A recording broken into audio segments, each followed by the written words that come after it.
Today we are going to learn about equality. Equality means सबको एक तरीके से देखना. There is no discrimination based on caste, religion, age, etc. अगर हम इक्वालिटी की बात करते हैं तो इक्वालिटी का सही मायने में अगर हम इक्वालिटी को कहें तो ऐसा कहा जाता है कि हम किसी को भी हम अपने से कमज़ोर या अपने से नीचा ना समझे, उसी को इक्वालिटी कहते हैं. इस दुनिया में हर एक तरीके का इंसान है. कोई कैसा दिखता है, कोई किसी और रिलीजन का है, किसी कास्ट का है, किसी भी जेंडर का है, डजेंट मैटर, हम सब इक्वल है.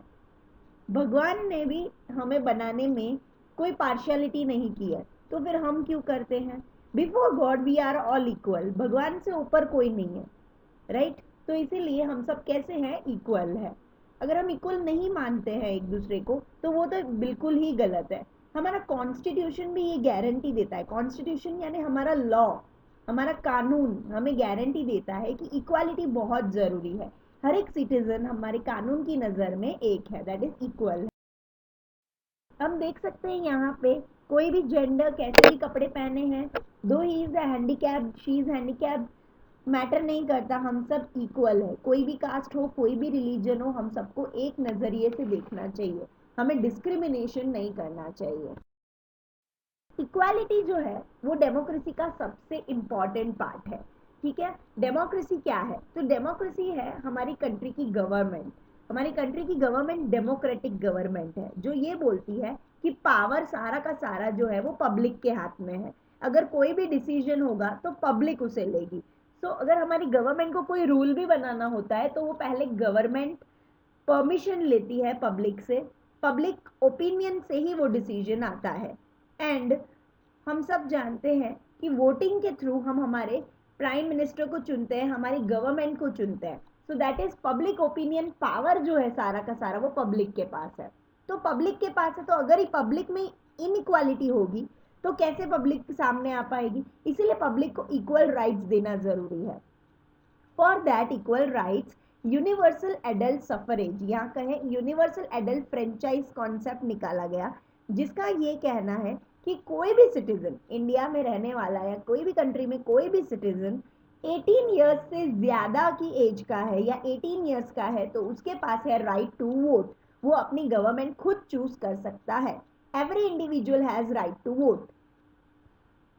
तो इससे पता चलता है कि अगर कोई बहुत ज़्यादा पैसे वाला है, बहुत ज़्यादा पुअर है, कोई भी कास्ट का है, कोई भी जेंडर का है, कोई भी क्रीड का है, डजेंट मैटर, वो इंडियन सिटीजन है तो उसके पास राइट है कि वो जाके अपनी गवर्नमेंट के लिए वोट करेगा.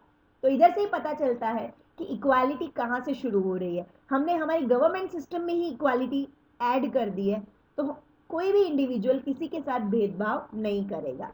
इक्वालिटी हमारी डेमोक्रेटिक गवर्नमेंट का सबसे इम्पॉर्टेंट पार्ट है. हम सबके पास वोट करने का राइट तो है, ये तो हमने देख लिया कि हाँ कोई भी हमें वोट करके जा सकता है. गवर्नमेंट को लिए सबके वोट इक्वली नज़र से देखे जाएंगे. लेकिन क्या सच में आज भी वो इक्वालिटी है? क्या लोग जी रहे हैं इक्वालिटी के साथ? क्या पुअर पीपल को वही डिग्निटी के साथ एक्सेप्ट किया जा रहा है? क्या सेल्फ रिस्पेक्ट रखी जा रही है उनकी? क्या reality? Today we are going to learn about equality.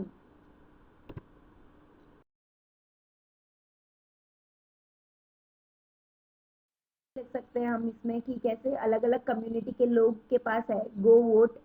सब लोग वोट देने जाते हैं, दो मुस्लिम हो, हिंदू हो, सिख हो, डजेंट मैटर, सब लोग वोट करने जाते हैं. तो अगर सब लोग वोट करने जा सकते हैं तो क्या इक्वालिटी है? इसका एक एग्जाम्पल से हम समझना चाहेंगे कि इक्वालिटी है या नहीं.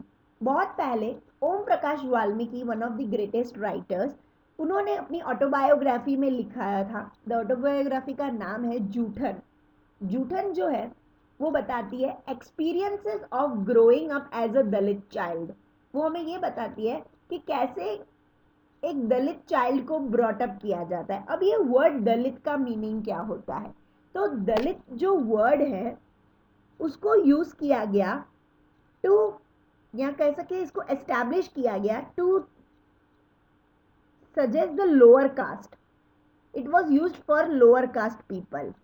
By using this word, lower caste are pointing to how they were and continue to be seriously discriminated against. कैसे उनके साथ डिस्क्रिमिनेशन हुआ, उनके लिए ये वर्ड दलित इस्तेमाल किया गया था. जब ओम प्रकाश वाल्मीकि स्कूल में थे, एज उनकी ऑटोबायोग्राफी की बात हो रही है, तो उनके बचपन से लेके बड़े होने तक का एक्सपीरियंस उन्होंने शेयर किया है. तो उसी में से एक पार्ट है, जब वो बड़े हो रहे थे, स्कूल जाने लगे थे, तब स्कूल जाते वक्त जो उनके साथ स्टूडेंट्स जो पढ़ते थे, वो उनके साथ डिस्क्रिमिनेशन करते थे, क्योंकि उस जमाने में लोअर कास्ट को अलाउड नहीं था स्कूल आना. तो तब के लिए ओम प्रकाश वाल्मीकि स्कूल तो जाते थे, लेकिन उनको बेंच पे बैठने का मौका नहीं मिलता था. अगर बैठने मिलता भी था तो लास्ट बेंच पे उन्हें भेज दिया जाता था. अगर कोई प्रोफेसर आता था तो उन्हें पढ़ाई करने के लिए नहीं कहता था, वो उन्हें कहता था कि जाइए नीचे प्लेग्राउंड है, उस पूरे प्लेग्राउंड को क्लीन कीजिए.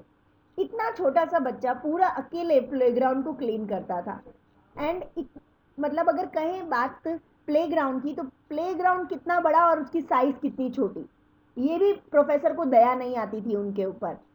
सो दिस प्रूव्स कि किस तरीके से लोअर कास्ट के साथ डिस्क्रिमिनेशन किया जाता था. स्टडी तो नहीं करवाते थे, पूरा स्वाइप अप करवा दिया, पूरा प्लेग्राउंड साफ करवाना, पूरे दिन विंडोज डोर सब साफ करवाते थे, तक कि अगर उनको कहीं धूल दिख जाती थी तो उनको बोलते थे कि ये भी साफ कर दो. तो this is example of discrimination. एक बार उनके फादर स्कूल गए, ओम प्रकाश वाल्मीकि के फादर, और उन्होंने देखा उनका बेटा पढ़ नहीं रहा है, वो प्लेग्राउंड क्लीन कर रहा है. तब उन्होंने कहा टीचर्स से, you are a teacher so I am leaving you now, but one day my son will be studying like the other children. एक दिन ऐसा होगा कि जहाँ पे मेरा बेटा भी आप ही की तरह सब बच्चों की तरह पढ़ रहा होगा.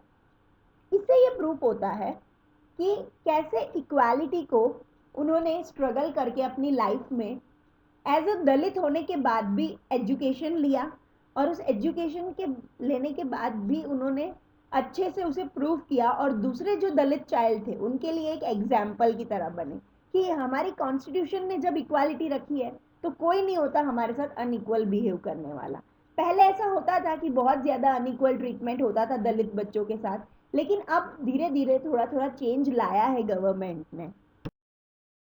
इनइक्वालिटी का एक और एग्जाम्पल देखते हैं. एक बार मिस्टर एंड मिसेस अंसारी वो अपने लिए नया घर देखने जा रहे थे. जिस भी बिल्डिंग में वो जाते थे उनको ये कह दिया जाता था कि हमारी बिल्डिंग में फ्लैट नहीं है, हमारी बिल्डिंग में नॉनवेज नहीं खाते हैं, हमारी बिल्डिंग में ये प्रॉब्लम है, हमारी बिल्डिंग में ये है.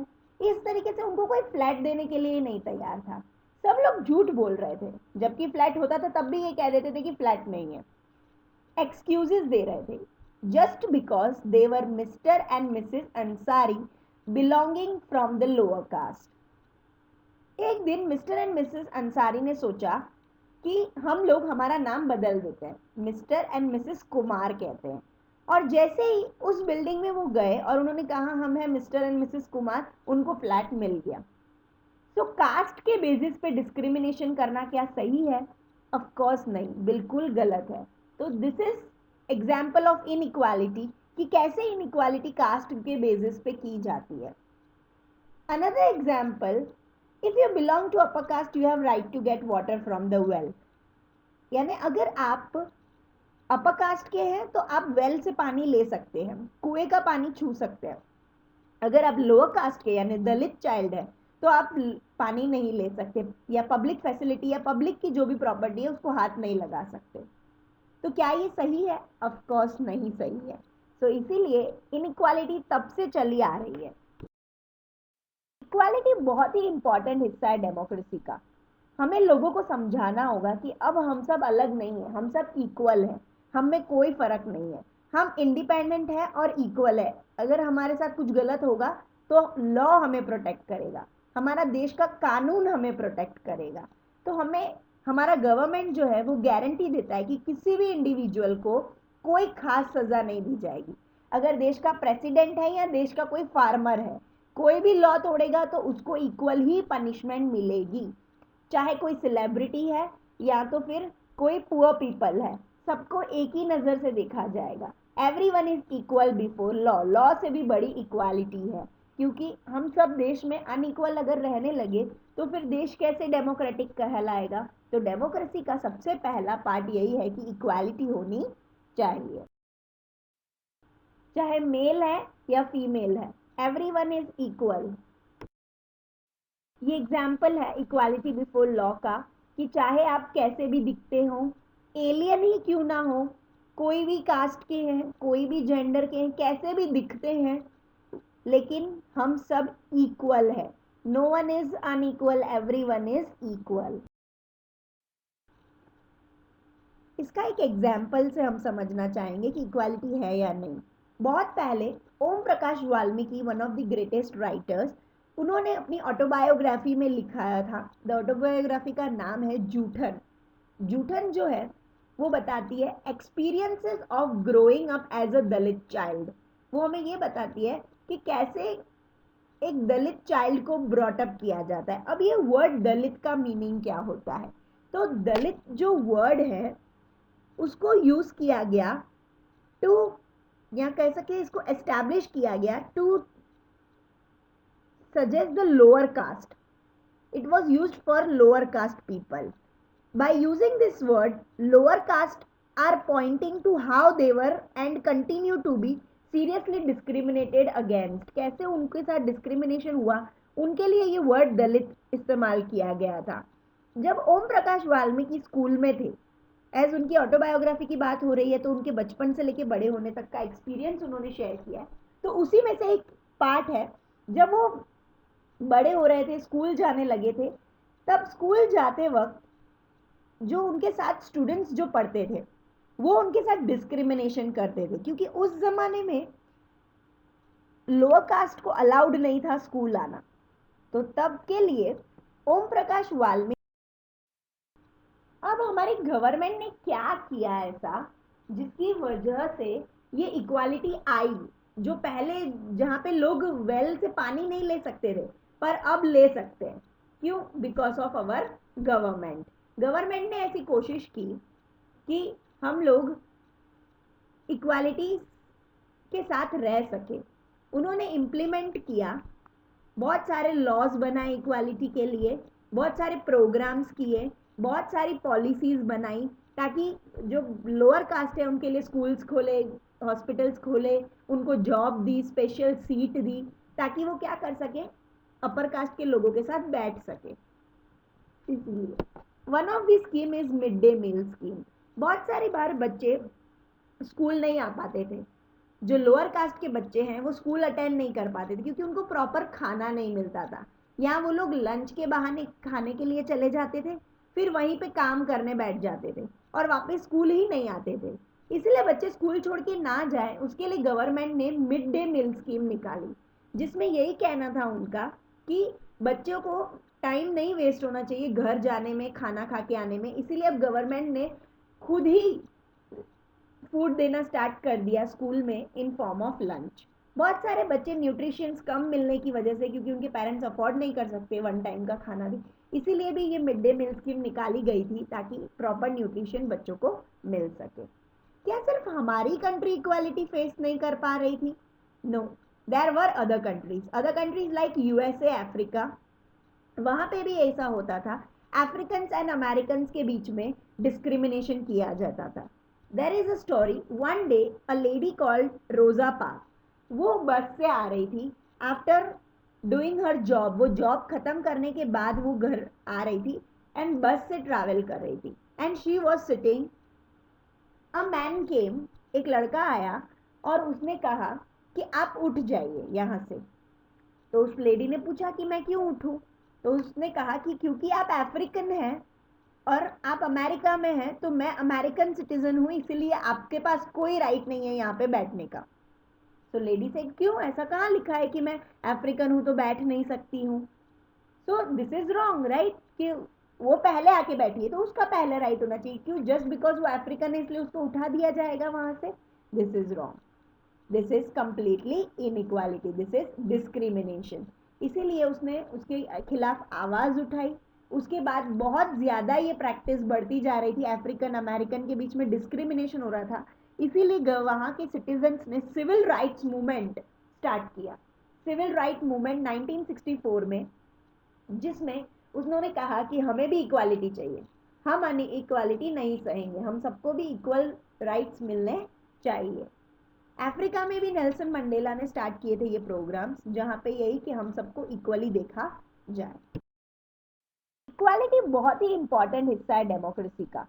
हमें लोगों को समझाना होगा कि अब हम सब अलग नहीं है, हम सब इक्वल हैं, हम में कोई फर्क नहीं है, हम इंडिपेंडेंट है और इक्वल है। अगर हमारे साथ कुछ गलत होगा तो लॉ हमें प्रोटेक्ट करेगा, हमारा देश का कानून हमें प्रोटेक्ट करेगा।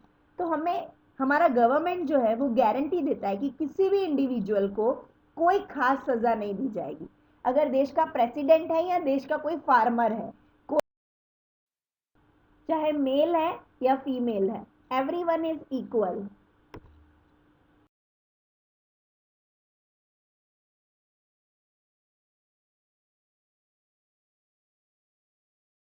Thank you for watching the video.